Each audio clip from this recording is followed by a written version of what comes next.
আসসালামু আলাইকুম, কেমন আছেন সুপ্রিয় দর্শক? আজকে আবার চলে এলাম একটা রান্নার ভিডিও নিয়ে। তো আজকে আমি রান্না করব আমার দুই কন্যার জন্য পাঙ্গাস মাছ। পাঙ্গাস মাছ শুধু ওরা দুইজন খায়, এই জন্য 2 পিস। আর আমাদের জন্য হচ্ছে বাইলা মাছ। আর আছে পালং শাক, পালং শাকটা ভাজি করব। তো আপনাদের ভাইয়া আমাকে টমেটো কেটে দিল, পেঁয়াজ কেটে দিল। মাছ অবশ্য অনেকগুলো ছিল, এতক্ষণ আমি মাছ কাটছি। আর আপনাদের ভাইয়া বাকি কাটাকুটিগুলো করছে। আমি চুলার মধ্যে 2টা ফ্রাই প্যান বসাইছি, একসাথে 2টা ফ্রাই প্যানে রান্না করব। ওই যে ক্যাপসিকাম আর কিন্তু কাটাকাটি কিন্তু এখনও চলতেছে, যেহেতু 2টা মাছই ভুনা হবে, পেঁয়াজ লাগবে বেশি। উনি আমাকে অনেকগুলো পেঁয়াজ কেটে দিচ্ছে। তো চলুন, চুলায় যেহেতু আমি ফ্রাই প্যান বসাইছি, তেল আমার অলরেডি গরম হয়ে গেছে। আগে আমি পাঙ্গাস মাছগুলো ভেজে নেই।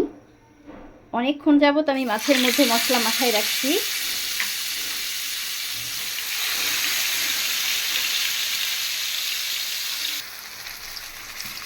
এক চুলায় আমি পাঙ্গাস মাছটা ভাজা নিতেছি।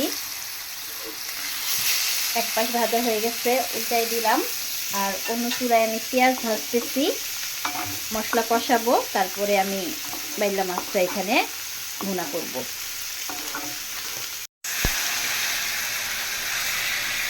পাঙ্গাস মাছটা ভাজা হয়ে গেছে। যেহেতু রান্না করবো, এই জন্য একেবারে কড়া করে ভাজলাম না, এইরকম ভাজা নামাই নিলাম। আর এই তেলের মধ্যে এখন আমি পেঁয়াজ দিয়ে দিতেছি মাছটা ভুনা করার জন্য। যেহেতু শাক রান্না করবো, এই জন্য অল্প একটু পেঁয়াজ রাখলাম। এই পেঁয়াজের মধ্যে মশলা কষায় রান্না করব। এদিকে এই চুলায় আমি বাইলা মাছটা রান্না করার জন্য মশলা কষাই নিচ্ছি, টমেটো দিয়ে দিচ্ছি। এখন মাছটা দিয়ে দিই। মাছটার মধ্যে আমি লবণ মাখায় রাখছিলাম অনেক সময়, তো এখন এটাকে দিয়ে দিতেছি।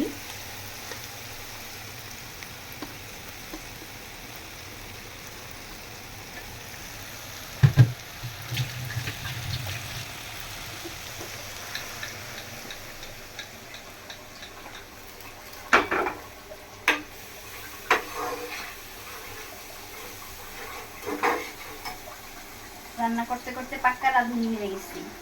প্রতিদিনই রান্না করা লাগে, রান্না ছাড়া কোনো উপায় নাই। পাঙ্গাস মাছের যে মশলা কষানো হয়ে গেছে, টমেটো দিয়ে দিচ্ছি। এখন আমি ভাজা মাছ 2টা দিয়ে দিতেছি। এটা খুব একটা ঝোল হবে না, একদম শুকনো শুকনো একটা তরকারি হবে। আর আমার কন্যারা তো ধনিয়া পাতা খায় না, এটার মধ্যে আমি রান্না শেষ হলে ভাজা জিরার গুঁড়া ছিটাই দিব।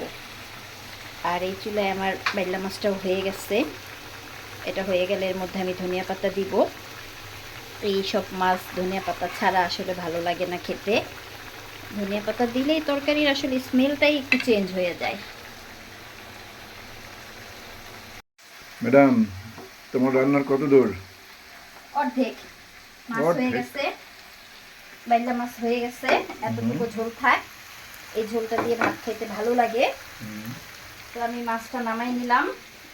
আর এই চুলার মধ্যে আমি চাল ধুয়ে রাখছি, বসাই দিলাম। অর্ধেক বলতে 2টা তরকারি হয়েছে।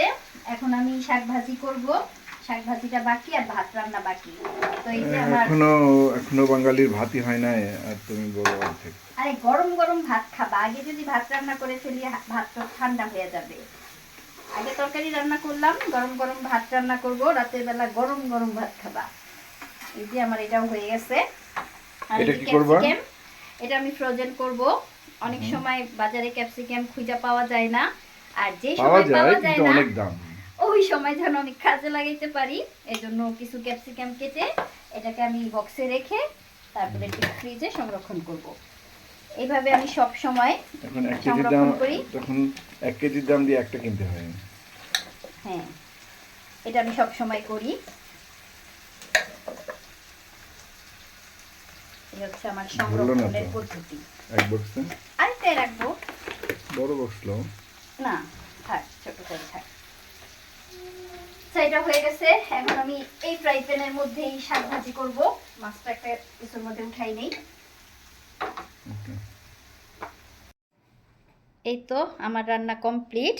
আমি তো বলি বাইলা মাছ, আপনারা এই মাছটাকে কি বলেন অবশ্যই কমেন্ট করবেন। কেউ বলে বাইল্লা, কেউ বলে বেলে, যাই হোক না কেন অনেক মজার একটা মাছ। তো এই ছিল আজকের ভিডিও। সবাই ভালো থাকবেন, আবার দেখা হবে। আল্লাহ হাফেজ।